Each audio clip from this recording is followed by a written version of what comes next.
हमारे चैनल के सबसे पहले अपडेट पाने के लिए लाल वाली बटन को दबाएं, उसके बाद बेल आइकन दबाना ना भूलें। भाजपा की सरकार 5 साल से काम कर रही है और केवल झूठ झूठ झूठ के अलावा कुछ नहीं किया। 15 लाख रुपए ले आएंगे,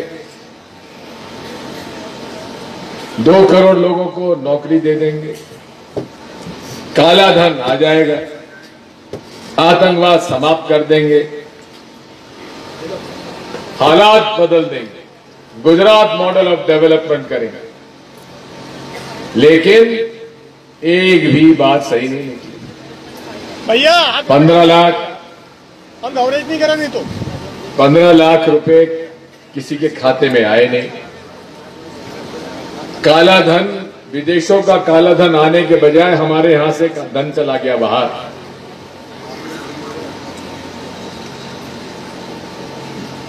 इन्हीं माननीय नरेंद्र मोदी जी ने गुजरात के मुख्यमंत्री के रूप में आधार कार्ड का विरोध किया और प्रधानमंत्री बनने के बाद उसी का श्रेय लेते हैं। जीएसटी नहीं लगाने का वादा किया, जीएसटी का विरोध किया, लेकिन प्रधानमंत्री बनने के बाद उसका श्रेय लिया।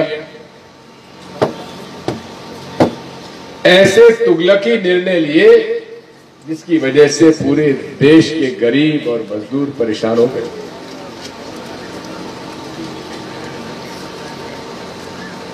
नोटबंदी क्यों की गई, हमें बताया 4 कारणों से की गई। नरेंद्र मोदी का वो भाषण नवंबर का 2016 का, हमने नोटबंदी इसलिए की, उन्होंने कहा आतंकवाद खत्म हो जाएगा, भ्रष्टाचार समाप्त हो जाएगा, काला धन नहीं रहेगा और नकली नोट नहीं रहेंगे। एक भी वादा पूरा नहीं हुआ। ना भ्रष्टाचार खत्म हुआ, ना काला धन आया, न आतंकवाद समाप्त हुआ और ना नकली नोट समाप्त हुए। उल्टा जितनी नगद राशि बाजार से निकाली उससे ज्यादा वापस आ गई। कारण क्या हुआ कि नकली नोट भी असली हो गए, क्योंकि छोटे छोटे पोस्ट ऑफिस में नकली नोटों की जांच के कोई मशीन है क्या? इसलिए जितनी करेंसी निकली थी उससे ज्यादा आ गई। और डॉक्टर मनमोहन सिंह जी ने कहा था कि सबसे बड़ा भ्रष्टाचार का उदाहरण बनेगा। अभी एक स्टिंग ऑपरेशन आया, एक पत्रकार उसके अंदर छिपा हुआ कैमरा लेकर गए और एक भाजपा के दलाल से बात करी कि मेरे पास 100 करोड़ रुपए हैं, पुराने नए नोट मुझे चाहिए। क्या हो जाएगा, लेकिन 40% कमीशन मिलेगी। 40%, यानी कि 100 करोड़ पे ऊपर 40 करोड़ वो रखेंगे और 60 करोड़ लौटाएंगे। उसने कहा ठीक है, 5 करोड़ की शुरुआत मैं करता हूं। तो वो पत्रकार 5 करोड़ रुपए लेके गया, जो दलाल था उसके साथ गया। दलाल की गाड़ी में बैठकर कहां गए? भारतीय जनता पार्टी के कार्यालय में गए। खाली हाथ गया और वो दलाल एक सूटकेस को लेकर वहां से आया और अपने घर पे ले गया और कहा कि हम तुमसे 5 करोड़ हमारे पास आ गए, हम 3 करोड़ के नए नोट तुमको देंगे। यानी कि 5 करोड़ में से 2 करोड़ रुपया कमीशन। और फिर एक बड़ा नेता आता है, चेहरा नहीं दिख रहा है लेकिन दलाल का चेहरा तो दिख रहा है, जो अपने आप को भाजपा का नेता कहता है। वो गए अंदर और ये पत्रकार भी होशियार था, दरवाजा बंद नहीं था, धीरे से चला गया और वो उसने सारे चित्र खींच लिए। 2-2 हजार की गड्डियों से पूरा कमरा भरा हुआ था। मैं आपको उसका वीडियो भेज दूंगा, देखिए। यानी कि 1-1 करोड़ पर 40 लाख। और आप समझ लो कि सबसे हमारे घनश्याम भाई बैठे हुए गुजरात के ही हैं, ये इनको मालूम है सारी बातें। सबसे ज्यादा नए नोट अगर कहीं गए तो अमित शाह के कोऑपरेटिव बैंक में गए और 15 दिन में हजारों करोड़ की 30% या 40% कमीशन लेकर उन्होंने सैकड़ों करोड़ रुपए कमा लिए। डॉक्टर यतीन्द्र ओझा, घनश्याम भाई, डॉक्टर यतीन्द्र ओझा आपके पूर्व भाजपा के विधायक, उन्होंने पत्र लिखा मोदी जी को कि अमित शाह के सारे लोग दलाली कर रहे हैं, कमीशन खा रहे हैं, इनके खिलाफ कार्रवाई करिए, जांच करिए। का जवाब भी नहीं दिया।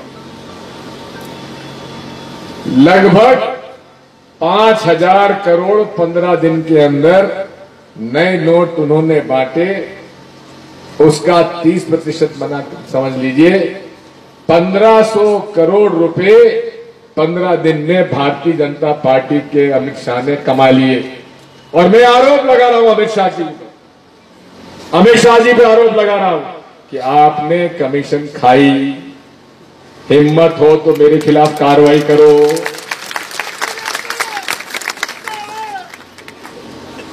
यही कारण है कि भाजपा दिग्विजय सिंह से नाराज रहती है। 3 बार प्रधानमंत्री जी और किसी का नाम नहीं लेते। राहुल गांधी जी का लेते हैं, प्रियंका जी का लेते हैं, सोनिया जी का लेते हैं और फिर दिग्विजय सिंह का लेते हैं। अभी अभी उन्होंने कहा कि भाई दिग्विजय सिंह को कांग्रेस भोपाल से चुनाव लड़वा रही है तो उसमें पाकिस्तान में पटाखे फूट रहे उनकी शहादत, उनकी तारीफ में। मोदी जी, मैं तो कभी पाकिस्तान आज तक नहीं गया।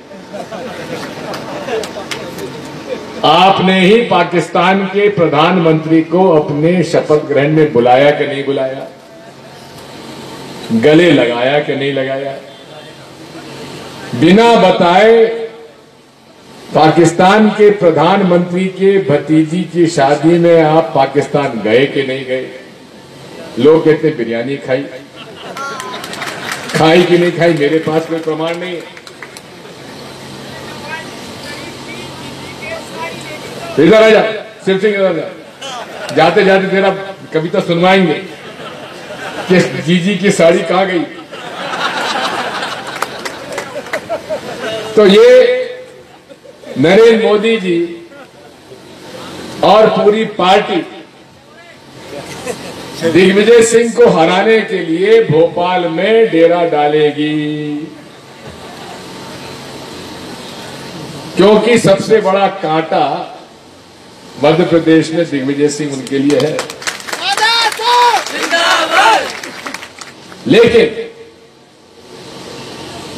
हम क्या डरते हैं क्या? ये सब जो बैठे हैं, ये हमारी ताकत है कि नहीं है?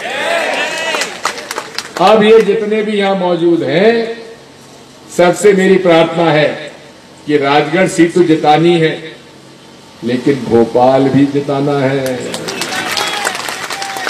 मेरे पास पूछने मत आना कि हम कहां जाएं। आपको खुली छूट है।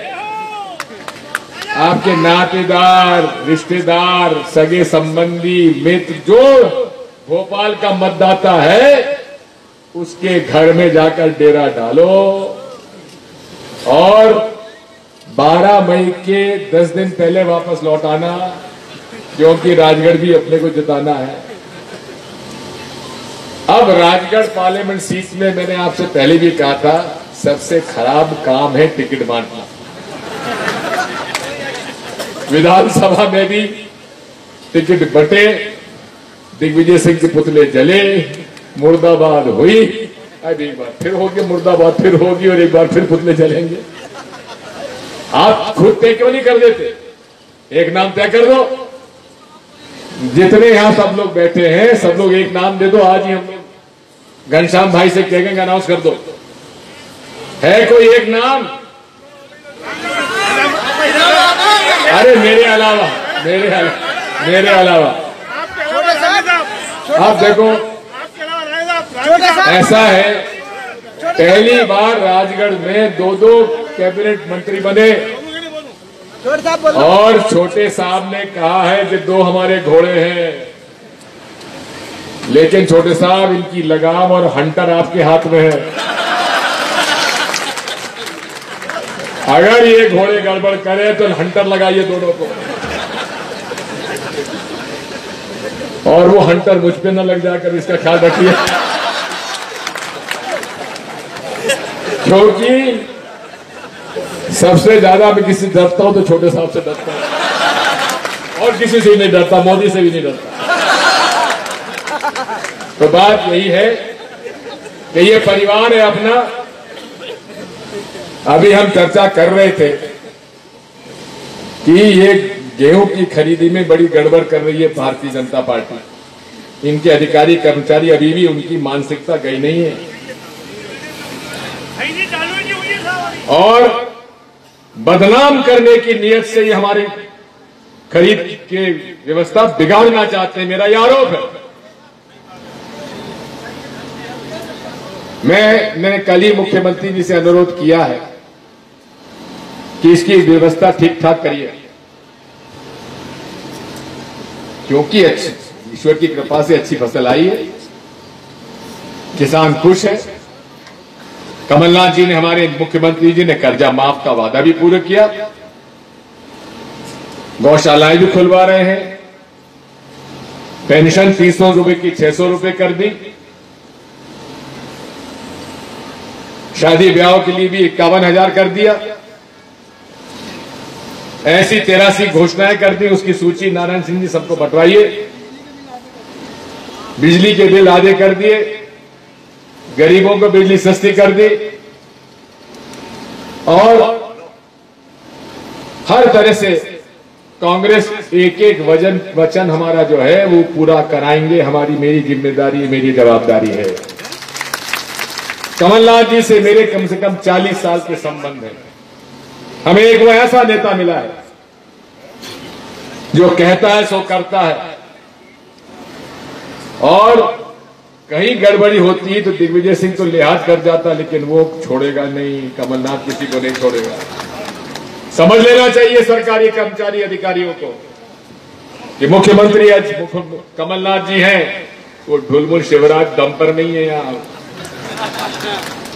इसलिए आप सब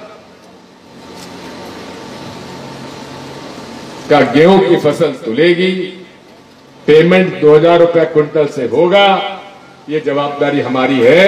कहीं गड़बड़ी होगी तो प्रभारी मंत्री जी देखेंगे, दोनों मंत्री जी देखेंगे, और छोटे साहब के पास तो चाबुक है, कभी घोड़ों पे लगाना, कभी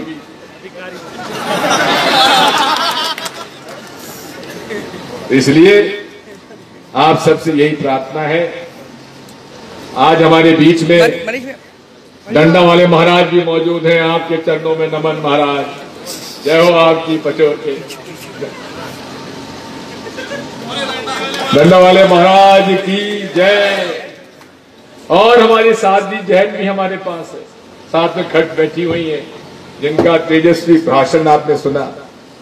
लेकिन बहन, मेरी आपसे ये प्रार्थना है कि राम जी के नारे में सीता को जी को क्यों छोड़ देती है?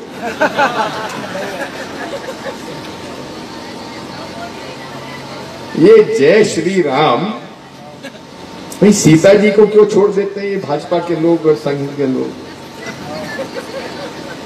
अरे नारा लगाएंगे तो क्या लगाएंगे? जय सिया राम। श्री राम नहीं, सीता जी को मत छोड़ो। राम जी जो हैं अधूरे हैं बिना सीता जी के, मां सीता जी के। इसलिए जब भी नारा वो जय श्री राम लगाए तो आपका वो नहीं, जय सिया राम हमारा नारा है। इसलिए साथियों, आप सबसे मेरी यही प्रार्थना है, हम लोग आपके निकट हैं, आपकी हर दिक्कत परेशानियों को दूर करेंगे। मुझे वो दिन भी याद है जब मैं पहली बार सन 84 के अंदर लोकसभा का चुनाव लड़ रहा था। आप में से कई तो पैदा नहीं हुए होंगे, लेकिन हमारी वो टीम पुरानी जो है, गुलाब सिंह सुस्तानी हमारे पास विराजमान है, ये हमारे जिला कांग्रेस के अध्यक्ष हुआ करते थे, भूतपूर्व विधायक भी रहे, जिला परिषद के रहे, सहकारी बैंक में रहे। ऐसे लोग हमारे नारायण सिंह जी हैं, ये सब लोग हमारे शिव नारायण मीना जी हैं। लोग कहते जरूर कि बूढ़े हो गए, लेकिन हम बूढ़े नहीं हुए, अभी भी जवान हैं। इसलिए आप सब निश्चिंत रहिए, नौजवानों को हमने आगे कर दिया, लेकिन लगाम और हंटर छोटे साथ के हाथ में है, समझ लेना। मैं आप सबके प्रति आभार व्यक्त करता हूं। हमारे पुरुषोत्तम जोशी जी कहां हैं? जोशी जी आगे, मोइन भाई आगे आइए। जोशी जी कहां है हमारे लीडर?